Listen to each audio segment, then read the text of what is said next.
Assalamualaikum warahmatullahi wabarakatuh.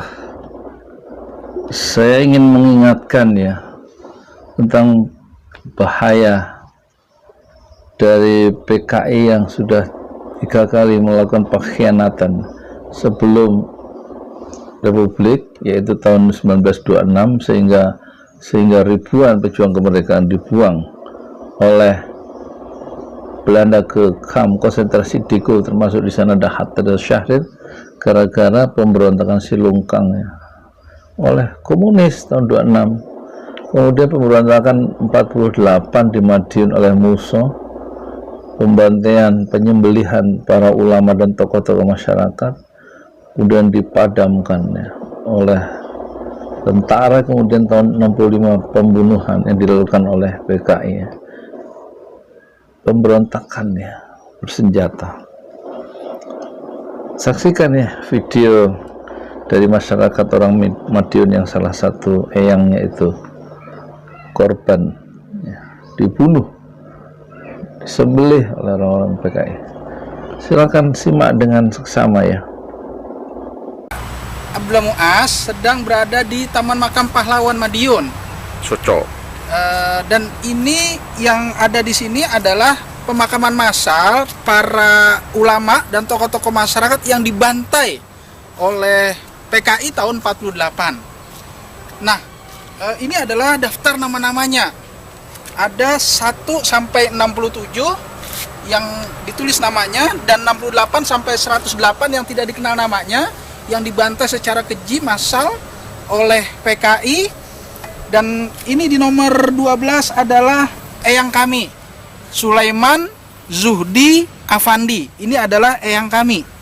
Alhamdulillah, keluarga kami patut bersyukur adalah menjadi keluarga yang salah satu kakek kami, eyang kami menjadi syahid oleh pembantaian PKI di tahun 48. Mudah-mudahan ini bagian dari bahan bakar kami untuk terus menggelorakan semangat perjuangan, bahwa beginilah orang-orang yang sangat membenci agama yang akan menjadikan para ulamanya menjadi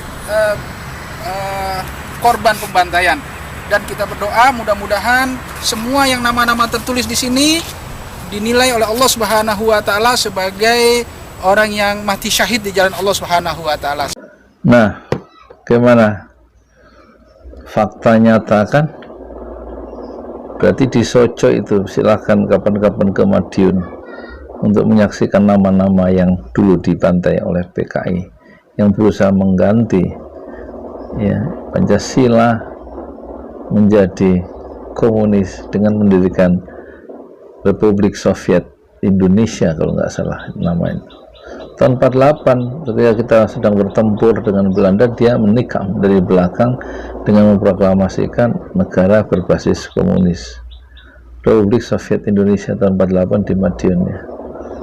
Usia Republik baru 3 tahun. Jadi membuat persoalan itu partai komunis itu sejak 26, 48, kemudian 65 membunuh 7 jenderal yang jenderal-jenderal itu memang menghalangi ide-ide PKI yang untuk angkatan kelima barisan tani itu mau dipersenjatai.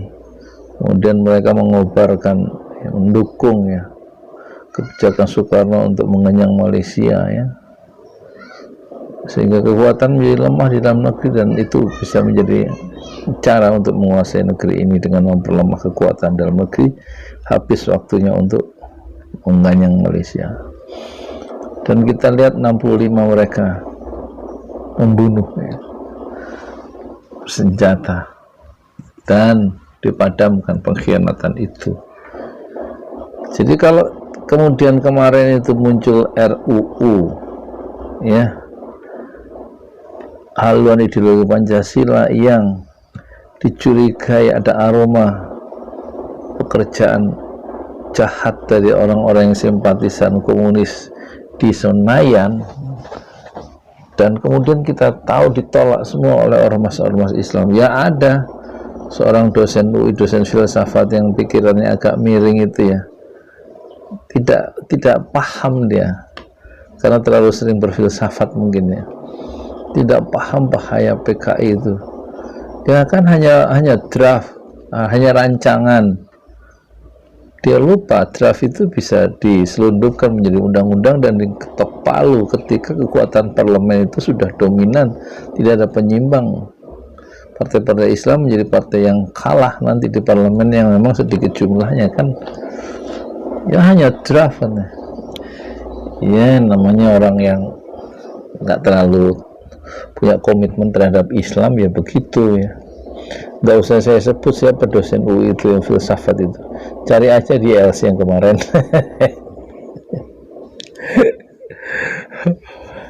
Ya itulah ya PKI, bagusnya rancangan undang-undang haluan ideologi Pancasila itu yang nggak ada penting yang bahas itu ya kan, nggak ada masalah darurat sekarang ya.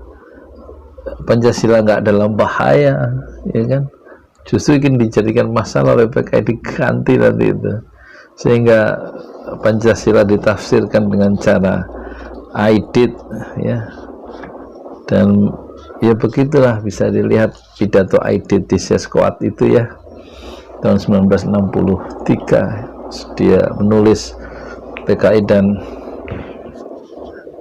TNI itu tahun 63 ya, ketika dia menjadi Menko ya dan wakil ketua MPRS tahun 63. TNI ketua dari Masyumi, ketua dari Partai Komunis Indonesia, yang kemudian tahun 66 Partai Komunis Indonesia itu dilarang, dibubarkan berdasarkan TAP MPRS nomor 25 tahun 66 karena terbukti dia melakukan satu percobaan perebutan kekuasaan ya dengan kekerasan di Jakarta tanggal 30 September _ Partai Komunis Indonesia atau PKI.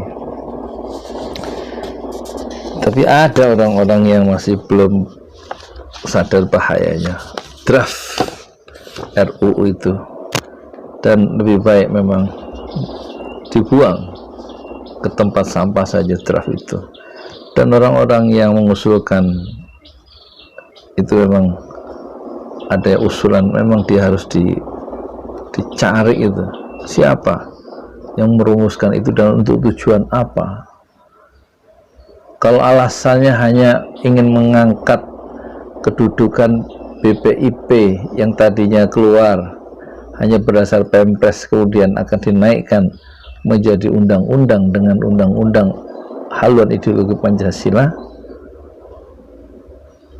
ya kita curiga juga. BPIP dulu ketuanya bilang agama adalah musuh terbesar Pancasila. Itu ketua BPIP yang baru tuh, yang profesor juga, kalau nggak salah namanya Profesor siapa, Yudi Wahyudi, mirip namanya sama saya. Tapi saya bukan profesor, saya Profesor Kentang, Donat Kentang. Terus sebelumnya dia bilang dia ini mempromosikan salam Pancasila, coba. Kemudian agama adalah musuh terbesar Pancasila. Maksudnya agama Islam itu yang dimaksudkan. Agama mana lagi? 80% orang Islam itu di Indonesia, ya berarti agama Islam yang paling dominan. Itulah musuh terbesar Pancasila adalah Islam. Jadi dia menghadapkan Islam dengan Pancasila. Profesor itu yang di Jogja, rektor dari Universitas Islam Negeri Jogja. Jadi profesor itu nggak jamin pikirannya itu lurus ya, kalau nggak dibimbing wahyu ya. Apa karena termasuk yang dosen filsafat di UI yang kemarin tuh ngomong tentang itu. Emang kalau orang pintar itu harus keblinger gitu pikirannya, kayaknya nggak ada komitmen terhadap Islam ya. Rasulullah, para sahabat itu orang-orang pintar ya, dan mereka membela Islam pada level teoritis dan level prakteknya, pada level kehidupan, berjuang untuk memuliakan Islam ya, dan kejayaan umat Islam. Ini mah ada orang Islam yang profesor yang dulu ketua BPIP, yang terakhir ketua ini siapa, dosen di UI, Universitas Indonesia, itu kelihatan nggak simpatik ya. Saya lebih simpatik dengan ahli tata negara itu ya, Irman Putra Sidin ya, luar biasa ya. Ya sudahlah, kita tinggalkan itu. Jadi kalau memang kemudian ada yang menginginkan apa, oh iya, kalau memang tetap disahkan juga, tetap dibahas juga, itu bagusnya memang meskipun kita musim corona harus turun ya, besar-besaran umat Islam itu mengepung apa DPR ya, kan ada peraturan PSBB. Alah, PSBB aja loh banyak dilanggar juga sama pemerintah, bikin konser macam-macam nggak diapa-apain. Bikin pengajian, Habib Bahar ditangkap ya, alasannya melanggar PSBB, dibuang ke Nusa Kambangan. Luar biasa kan, kasarnya kekuasaan itu digunakan. Tetapi ketika yang bikin konser itu ketua DPR apa MPR itu, dan artis-artis tuh nggak diapa-apain tuh. Ya itulah, sekarang kita lihat ini ya, apa namanya, soal Habib Rizik yang juga menolak sebenarnya ya rancangan undang-undang. Ada 7 alasan dia menolak itu, lihat di YouTube ya, sudah saya bahas di video sebelumnya dan tidak perlu diulang karena pengulangan itu bisa menghilangkan esensi untuk bidang-bidang yang lain ya. Nah, siapa Habib Rizik sampai dia diisolasi selama hampir 3 tahun ya, nggak bisa pulang tuh. Coba Pak Menteri Dalam Negeri sama Pak Ibu Menteri Luar Negeri sama pihak yang terkait itu ya, apa nggak bisa nyari jalan pulang? Nggak bisa diurus tuh, warga negara nggak bisa pulang padahal dia pengen pulang ya. Tuduhan-tuduhan itu kan sudah dibatalkan oleh polisi sendiri ya, sudah di SP3 kan, tapi tetap nggak bisa pulang kan. Kenapa itu? Itu masa nggak bisa diselesaikan ya kan? Habib Rizik, siapa Habib Rizik Syihab ini? Dia dulu ketua Front Pembela Islam yang sekarang diganti oleh Ustadz Sobri Lubis ya, tinggalnya nggak jauh dari sini di Ciseeng, 5 kilo dari tempat saya bicara sekarang. Kalau 4 kilo ke sana itu tempat tinggalnya pesantrennya Habib Bahar ya, nggak jauh juga, 4 kilo kira-kira di Jabon situ. Nah, kita lihat siapa sebenarnya Habib Rizik yang juga dia ingin dengan adanya RUU, gara-gara RUU haluan ideologi Pancasila itu, dia ingin solusinya itu Presiden Jokowi dimakzulkan, di-impeach maksudnya ya. Kemudian setelah di-impeach, PDIP yang mengusulkan draft RUU itu, orang-orangnya itu PDIP-nya dibubarkan sebagai partai. Berani dia ya, sebagaimana beraninya orang-orang yang mengisolasi ini ya, Habib Rizik sampai nggak bisa pulang kan, mereka orang berani juga tuh dengan kekuasaannya ya. Habib Rizik juga berani, dia bubarkan itu PDIP dan turunkan itu Jokowi. Saya jangan ditangkap ya, ini kan saya ngomongin idenya Habib Rizik ya. Nangkep saya ya nggak mutu lah, saya tukang donat atau ditangkap, kayak nggak ada yang lebih penting yang ngurusin tukang donat. Kalau saya ditangkap ya sudah takdir saya kali ya, takdir Allah berlaku, kita manusia hanya menerima. Kalau saya di penjara sampai Nusa Kambangan misal ya, kalau dengan izin Allah saya bisa hafal Quran tuh, dengan waktu ada blocking time ya, waktu yang disiapkan oleh Allah lepas dari kesibukan bikin YouTube. Pak polisi, jangan nyari saya ya. Saya orang baik. Ini sih dalam rangka bikin konten baru ini, podcast Yudi Pramuko sebenarnya. Gimana saya harus ngomong lama 25 menit. Nggak cukup 7 menit. Sebenarnya begini, ke 7 menit aja yang nonton sedikit ya. Bikin sekalian 4 kali lipatnya ya. 30 menit gitu ya.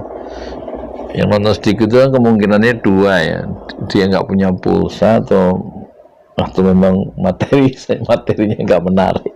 Tapi kan saya ingin mendokumentasikan masalah-masalah perjalanan bangsa kita ya lewat YouTube ini. Ya, inilah hari ini saya bikin podcast Yudi Promoko yang ketiga ya. Podcast aslinya kayak siapa, Helmi Yahya atau siapa itu, Deddy Corbuzier ya, tapi nggak ada alatnya, kita podcast, kita akalin namanya pokoknya podcast. Narasumbernya ini Mr. Pram. Saya kenal orang ini. Oh iya, Habib Rizik itu siapa? Dia ayahnya itu namanya Husain bin Syihab, wafat waktu tahun 66 ya, ketika Habib Rizik itu usianya 11 bulan. Jadi Habib Rizik hanya mengenal ayahnya lewat foto ya, foto-foto ayahnya Husain bin Syihab ini, ayahnya Habib Rizik. Ternyata itu dikenal ya di zaman, dia temannya Bung Karno rupanya. Kita lihat ya videonya itu, dia bersebelahan dengan Bung Karno ya, dan dia waktu awal tahun perang kemerdekaan itu menjadi anggota ini kan Palang Merah ya, bagian logistik, dan juga bapaknya Habib Rizik itu mendirikan Pandu Arab Indonesia. Nanti latihannya di sana itu di madrasah di Kuitang itu, di sana setiap hari Sabtu. Nah itu ketuanya Husain bin Muhammad Syihab. Nama aslinya sih Husain bin Muhammad bin Husain bin Ali bin Husain bin Muhammad bin Syekh bin Muhammad Syihab ini. Habib ya, keturunan Rasulullah, ayah dari Habib Rizik Syihab. Jadi ayah Habib Rizik Syihab itu sudah juga terlibat ya dengan perannya dalam mengisi kemerdekaan. Dan kalau Habib Rizik sekarang juga sangat concern itu sangat peduli ya terhadap masa depan dan nasib Indonesia kita, itu bisa dipahami karena dia mewarisi semangat republik, kira-kira gitu, semangat orang republik dari ayahnya, yaitu Husain bin Syihab. Kita lihat dan dia ayahnya Habib Rizik itu, kalau menurut catatan yang saya baca, dia sering bergaul ya dengan Habib-Habib yang memang pakaiannya itu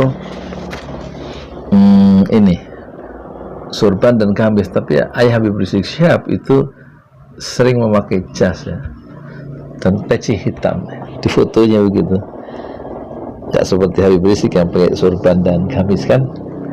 Jadi kalau ada tamu-tamu luar negeri, tamu-tamu asing di Kuitang itu, Husain Muhammad Syihab itu, ayah dari Habib Rizik itu diminta untuk menjadi penerjemah ya, karena dia pandai bahasa asing ya, bahasa Belanda dan Inggris. Kita lihat videonya ini. Baik, intinya Bapak Ibu dimati Allah, semua ini merupakan terus dilanjutkan sebuah fakta sejarah kalau Islam memberikan kontribusi besar kepada Indonesia. Ya, Bapak Ibu sekalian, lupakah kita kalau ternyata Indonesia merdeka atas kontribusi para ulama, para habaib. Ya, mereka lah yang berperan dalam membidani lahirnya Indonesia. Ini Haji Mutahar, salah seorang pencipta Paskibra dan pramuka di tanah air kita. Ini Presiden Soekarno mendapatkan bantuan dana dan dukungan moral dari para ulama kaum muslimin. Di antaranya beliau ini, Asad Syihab. Beliau adalah ayahanda dari Habib Rizik Syihab. Apakah ini yang disebut dengan ancaman bagi keberadaan nasionalisme dan Pancasila? Lawang yang membantu lahirnya Pancasila di Indonesia adalah kaum muslimin. Maka pada saat itu dibacakanlah teks proklamasi kemerdekaan Indonesia. Di mana teks ini, proklamasi bangsa kita berdiri, didirikan, diucapkan di rumahnya Farad Said Martak. Farad Said bin Martak, beliau adalah seorang muslim yang mensodakohkan tempatnya, rumahnya sebagai tempat diumumkannya kemerdekaan Indonesia atas Belanda. Dan ini beliau adalah pejuang RI yang tadi berdiri di samping Pak Soekarno yang membantu prosesi proklamasi bangsa ini. Beliau adalah Habib Husain bin Syihab, ayahanda dari Habib Rizik Syihab. Maka aneh Bapak Ibu sekalian kalau Habib Rizik Syihab diusir dari tanah air ini. Di mana mukanya bangsa kita mengusir orang, anak yang juga membantu kemerdekaan Indonesia? Inilah kesedihan yang dirasakan oleh guru besar sejarah bangsa ini, yang Bapak Profesor Dr. Ahmad Mansur Sunia-Agbinara menegaskan kalau bangsa ini lahir karena peran para ulama. Jadi siapa sebetulnya di balik semua perlakuan ini? Ya, menarik ya. Jadi ayahnya Habib Rizik itu sangat dekat ya dengan perjuangan kemerdekaan. Tapi Habib Rizik sekarang dimusuhi oleh penguasa Republik Indonesia. Aneh tuh. Itulah kehidupan tuh anehnya. Jadi ayahnya itu wafat karena lahirnya kan tahun 20, meninggal 66, jadi wafat pada usia yang sangat muda ya, 46 tahun. Dan kemudian dia juga sangat dekat ya pergaulannya dengan Habib-Habib, sangat dekat dengan keagamaan ya. Kita lihat dari foto-foto yang tadi itu kan sebenarnya dalam rangka menjelaskan betapa video tadi umat Islam itu punya peran besar dalam membangun republik ini, dan Islam dengan sila ketuhanan yang Maha Esa itu pengorbanan ya dari tokoh-tokoh Islam, sehingga NKRI itu tetap utuh gitu loh. Jangan ada ultimatum. Kan di waktu tanggal 18 Agustus kan orang-orang Kristen mengancam kalau 7 kata dengan kewajiban menjalankan syariat Islam ya, ketuhanan dengan kewajiban menjalankan syariat Islam itu nggak dicoret, yang 7 kata itu dari mana 7 kata itu hitungannya? Dengan kewajiban menjalankan syariat Islam bagi pemeluk-pemeluknya. Kalau itu nggak dicoret dan disahkan menjadi Undang-Undang Dasar 45, maka kami akan memisahkan diri dari Republik Indonesia.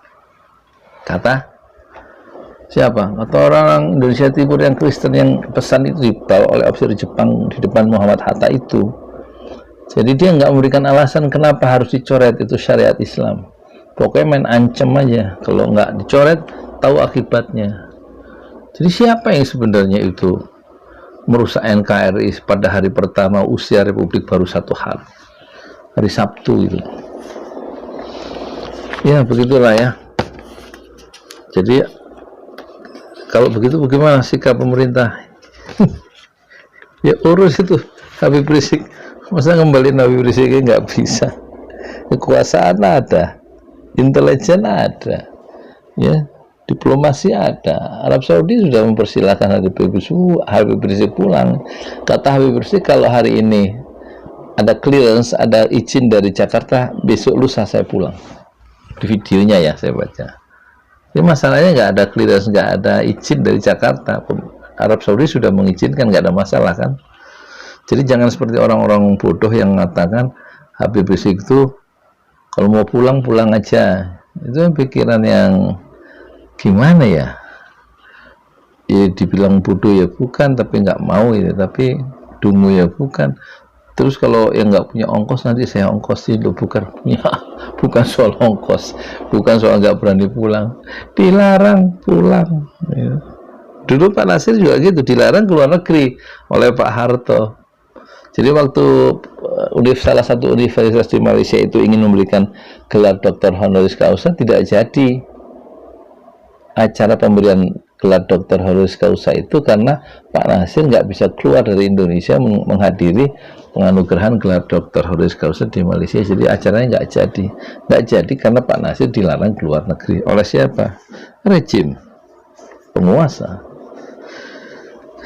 Jadikanlah pelajaran menjadi sejarah. Itulah catatan buruk ya penguasa Pak Harto,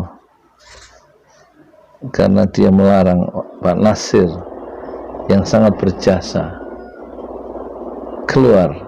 dilarang keluar Indonesia karena alasan-alasan yang tidak disukai oleh penguasa. Dan akhirnya di zaman SBY Muhammad Nasir menjadi pahlawan nasional karena memang ketulusannya dan pengorbanan yang besar dan tulus untuk negara kesatuan Republik Indonesia. Dan Habib Rizik orang yang predictable, bisa diprediksi. Dia ingin NKRI berbasis syariah Islam. Saya Yudi Pramuko, tukang donat dari para YouTuber tertua di semesta. Fasbir sabrun jamila, bersabarlah dengan kesabaran yang indah. Assalamualaikum warahmatullahi wabarakatuh.